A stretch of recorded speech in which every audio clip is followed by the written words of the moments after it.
Happy Friday, everybody! It's our final literacy lesson of the week.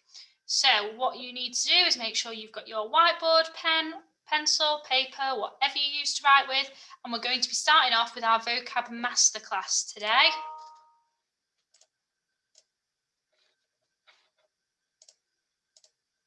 Ready? Let's go. Today's word is swish. I'll say it, you can say it. Swish. Swish.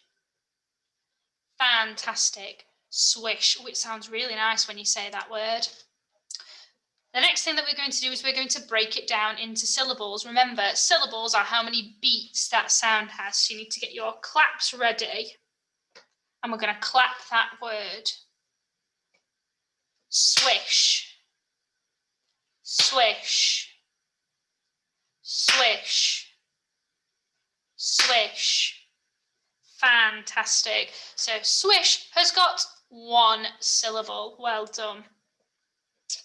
Swish means move quickly through the air, making a soft sound. And I've got a picture of a basketball going through a basketball hoop here. And you can imagine it's gone through and made a swish sound as it's gone through the basketball hoop.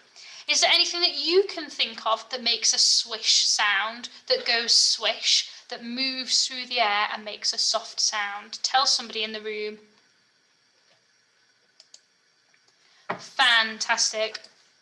So as we know that words can have different meanings in different sentences, and we call these the word classes. So swish can be a verb, a noun and an adjective. What's a verb? Can you remember? Tell somebody in the room what a verb is. Fantastic. So a verb is a doing word. It's an action. So a swish through the hoop is the act of the ball moving through the hoop. It swished. It was that movement. What's a noun? Tell somebody in the room.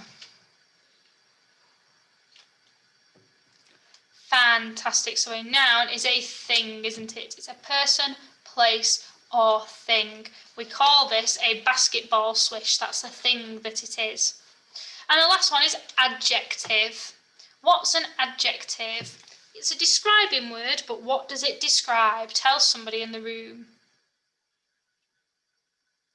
Fantastic. So an adjective describes a noun. So let's pretend that your mum or sister or even you have got a skirt and it's a big skirt, and when you twizzle around or when your family member twizzles around, it makes a swishing sound. So the sound is being described as swishing, and it's an adjective. I've got an example sentence for you here. So what we're going to do is we're going to read that with our Kung Fu punctuation, and we're going to say the bold word together. So our target word swish, we're going to say that together. Ready? The seagull swished past the classroom window. Bang. Fantastic. So that's a sentence with the word swish in. Now it's your turn. Make a sentence with the word swish, and I want you to tell somebody in the room what your sentence is. Pause the video, off you go. Fantastic, well done. So here are two more that I came up with. I'm going to read them to you and we're going to talk about them. Maybe you had a sentence just like one of mine. The paper aeroplane made a swishing sound as it flew through the air. There it is. It made a swishing sound. How have I used the word swishing in that sentence? Is it a noun, a verb, or an adjective? What do you think? Fantastic. So swishing in this sentence is an adjective because it describes the sound. It made a swishing sound as it flew through the air. And as you can see, I've added the suffix ing onto the end of swish. Okay, next sentence. The basketball swished through the hoop. The basketball swished through the hoop. So I've got my word swished here, and you can see that I've added the suffix ed to the end of the word, swished. What happens to this word when we add ed to the end? It's a verb and we're making it past tense. Well done. So we've made this into a past tense verb. We don't have any synonyms or antonyms for the word swish, so maybe you could do a bit of research and see if you can find one, but I don't think that there are any because it's so specific, a movement that causes a sound, that there aren't any words that mean the same or the opposite. So let's recap today's sound. Today's word, sorry. What's the word today? Swish. Fantastic. I want you to tell somebody in the room what the word swish means. Brilliant. So hopefully you told them that the word swish means move with a bit of a noise, a soft noise. And then the last thing I want you to do is put the word swish into another sentence and tell somebody in the room. Pause the video, off you go. Fantastic, well done everybody. So we're going to move on to our literacy lesson now. Fantastic, okie dokie. Today's literacy lesson is really important for next week. So you need to make sure that the work that you do in today's lesson, you keep it somewhere safe so that you can use it again next week. Okay, I'm just going to get rid of my picture for a moment just so that you can see the picture I've put on. Actually, I'll just move the picture. What is this animal that we can see here? What do you think it is? What can you see? What features has it got? I want you to tell somebody in the room, what do you think it is? I think it might be some sort of a lizard. I think that because it's got 4 legs, it's got scales, and it's got a long tail. What else do you notice about this animal? Tell somebody the different things you notice about that animal. Fantastic. So you might have said that it's green, it's got small eyes, and it looks like it's got a beard. It's got all these little frills underneath its head and body. Well done. So this animal is called a chameleon. It can change colour. So it's not always green. It can go lots of different colours, just like the ones here in the pictures. Now we're going to watch a little video and learn a little bit more about chameleons. Okay, so we're going to watch this video about chameleons now then. Want your best listening ears on. I might pause it in a few places to talk about what we've listened to so far.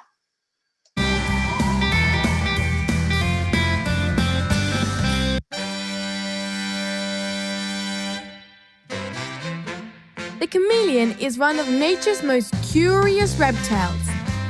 It's capable of changing color to camouflage, or to say, it can change its color to match that of its surroundings, so no predators can see it.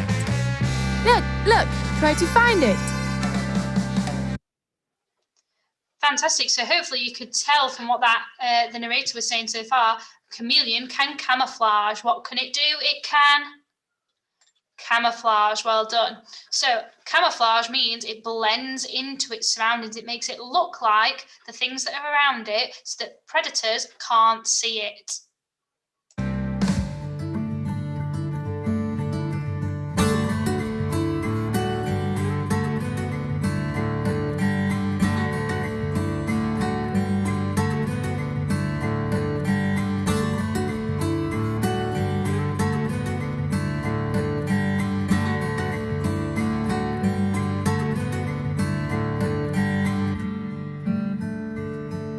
The chameleon, like all reptiles, has a body that is completely covered in hard scales that protect him from its enemies.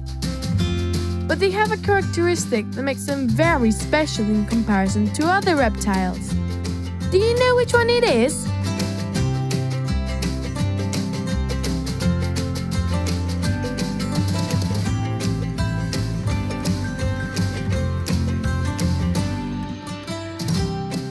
As you have discovered by looking at the images, chameleons' eyes are very special.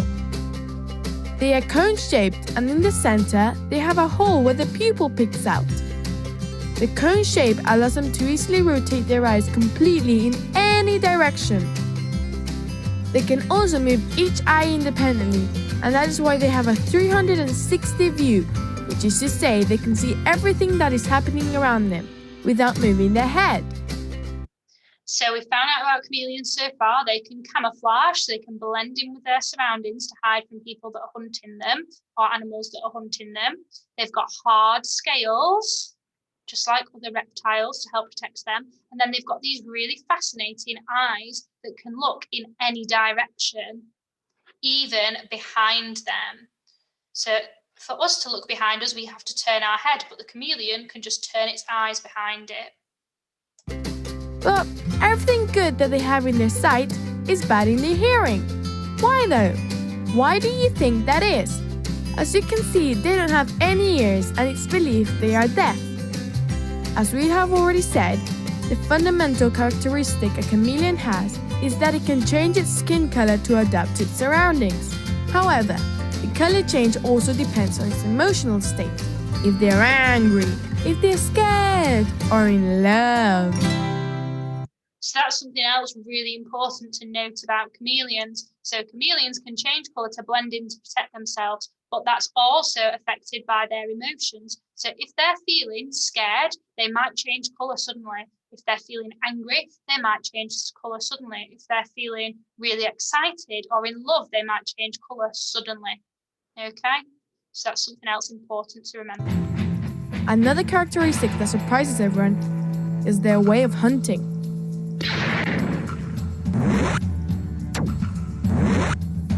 Chameleons, like crocodile, snakes, and the majority of reptiles are carnivorous, which is why they need to hunt to survive.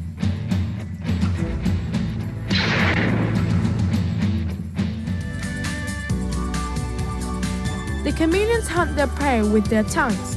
Their tongue is very long and can be deployed very rapidly. Its tip is sticky, and when it touches its prey, it sticks to it, making it very easy to then eat them. Chameleons feed mainly on insects, although sometimes they can eat small mammals or birds. The truth is that chameleons are very extraordinary animals, don't you think? Bye friends, and don't forget to subscribe to the Happy. Okay, so chameleons can change their skin colour to blend in to their surroundings so that they can hide from predators. But sometimes this can be affected by how they're feeling. So if they're happy, angry, or sad, they might change their skin colour. We've learned that they've got eyes that can see right behind them and all around. And we've learned that they've got really sticky tongues so that they can eat insects and other small animals that they survive on. What is this animal? You can see it's small, it's fluffy, it's got a beak, wings. Tell somebody around you, what do you think this animal might be and what can you see when you look at it? Describe it to somebody in the room. Pause the video, off you go. Fantastic. So hopefully you can see that this is a fluffy animal. It's not quite got feathers, but maybe it will have feathers because we can just see the outline of some wings, a little beak and eyes. I think this is a baby bird. Fantastic. It is a baby bird. It's a chick. What is it called? A chick. Fantastic. And this type of chick grows into a hawk. And there are some pictures of a hawk. A hawk is a really powerful bird. It's very fast and it can be very dangerous. And hawks eat lots of small creatures like mice or lizards. What do you think the hawk might eat? What creature do you think it might eat that we've just learned about? Chameleons. Yeah, maybe they do eat chameleons. So this is some pictures of where chameleons and hawks live. They live in African forests. So these are some pictures of some African forests. What can you see? Describe the pictures to somebody in the room. Fantastic. So hopefully you can see lots of trees, a clear blue sky, water, luscious, thick forest with lots of plants, really tall trees, mountains. Okay, hopefully you spotted all of those different things. And that's where chameleons and hawks live. Who lives in these places? Chameleons and hawks. Well done.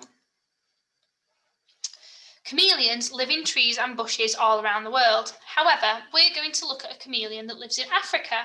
They do not like to live on the ground because of predators, so they live up high in the trees. Hawks also live up high. They live in nests in the trees of the forest. So hawks will live in the trees as well with the chameleons. And we're going to be writing a story like the Tadpole's Promise, but about a hawk and a chameleon. And we're going to talk about where they meet. So our characters are going to meet where the bough meets the branch. So where one of these boughs meets a branch, because they both live in the trees. We're going to repeat this sentence. I'm going to say it and then you're going to say it. Ready? Where the bough meets the branch. Where the bough meets the branch. Where the bough meets the branch, a chameleon and a chick met. And that chick is going to grow up to be a hawk. So this is going to be our story then, writing about the chick and the chameleon who meet where the bough meets the branch. And the chick is going to break his promise and change. How is the chick going to change? What has changed? This is what the chick looks like. This is what it looks like as a grown hawk. Describe that hawk to somebody in the room. Tell them how a chick changes. What does it grow? I'm going to start you off by saying it loses its fluff and gets stripy feathers instead. What else can you see? Fantastic. So maybe you've also noticed that its beak gets sharper and pointier. It gets sharp and pointy claws, and it gets a lot bigger than the chick. Look how long its wings are in its body. It becomes much bigger than the chick does. Why would the hawk eat the chameleon? Why do you think the hawk would eat the chameleon? Think about the story of the Tadpole's Promise. The tadpole turns into a frog. The caterpillar gets really upset and goes to sleep. When she wakes up, she has changed into a butterfly. The frog doesn't recognise that the caterpillar is now the butterfly and he eats her. So what do you think the hawk is going to do? Do you think the hawk is going to recognise the chameleon? No. And why won't the hawk recognise the chameleon? Because chameleons can change colour. Well done. So the chameleon is going to change colour and the hawk is not going to recognise the chameleon anymore. We know that chameleons change colour to protect themselves from predators, but they can also do it by accident when they get scared or excited or angry. Why do you think the chameleon might change colour when he sees the hawk? Fantastic, because he's scared of the hawk. The hawk looks very scary with his big wings and his sharp beak and his sharp talons. And the chameleon got scared and changed colour.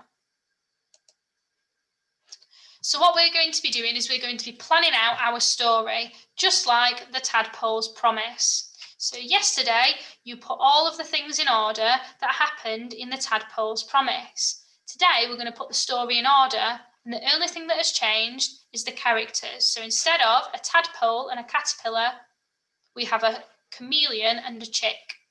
And instead of a frog and the butterfly, we have a chameleon and a hawk. Okay, so I'm going to talk through doing the 1-star challenge. So the 1-star challenge, remember everything is on the school website for you to use. So you can print off the sheets or you can look at them on the school website. You don't just have to look at them on the screen.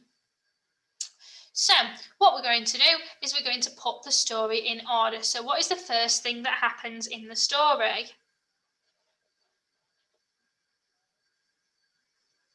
Fantastic. The chick and the chameleon are going to meet, aren't they? They're going to meet.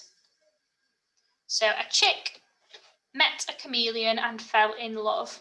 When you're doing the 1-star challenge, a few of the words are missing and you're going to have to write them onto your sheet. So a chick met a chameleon and fell in love. Then what happened? Then what happened? Did the chameleon forgive him? Did the chick promise not to change? Did the chameleon change colour and the chick got bigger? Did the chick break his promise? Or did the hawk eat the chameleon? Fantastic, the chick promised not to change. So that's what we've put next. And we're going to go through the whole story until we get to the end where the hawk eats the chameleon. So that's what you're going to be doing. And you can use the word mat to help you find the words that you're not sure how to spell. I think change can be quite tricky, so I'm going to find that symbol.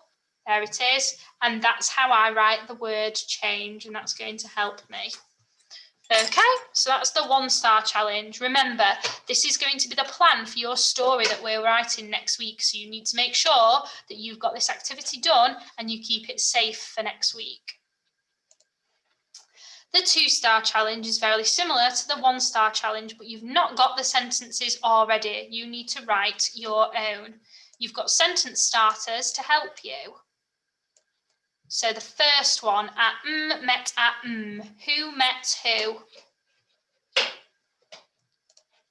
Fantastic. A chick met a chameleon.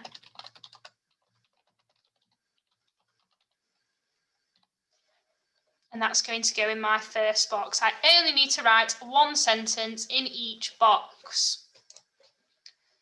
So I've done my first sentence starter, now I can cross that out. That's for my first box. My second box, the chick promised. What did the chick promise to do?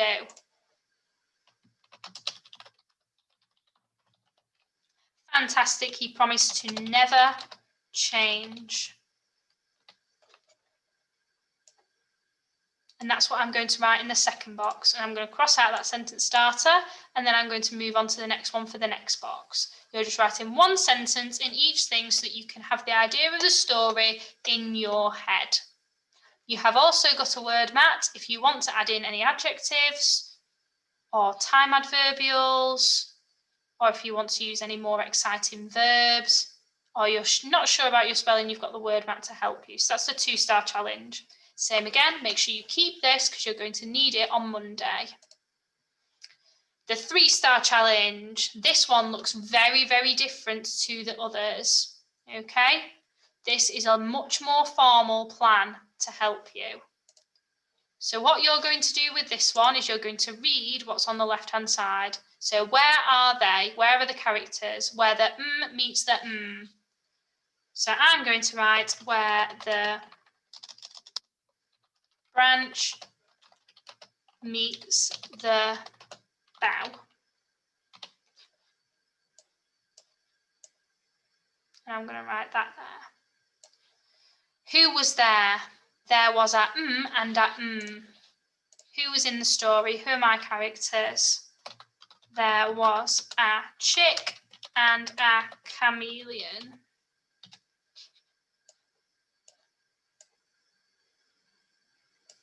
So I've written that next to that. Okay, and I'm going to do that for the whole plan until I get right to the end of the story where the hawk is going to eat the chameleon. Okay? Think about how the chick is going to slowly change into the hawk. What happens to them? What do they grow? Do they grow feathers? Do they grow claws? Do they get bigger? What happens? And you just think about each of those things and complete your plan and keep hold of it for next week because you're going to need it on Monday when we write our own story. I hope you all have a fantastic weekend and I will see you on Monday. Bye.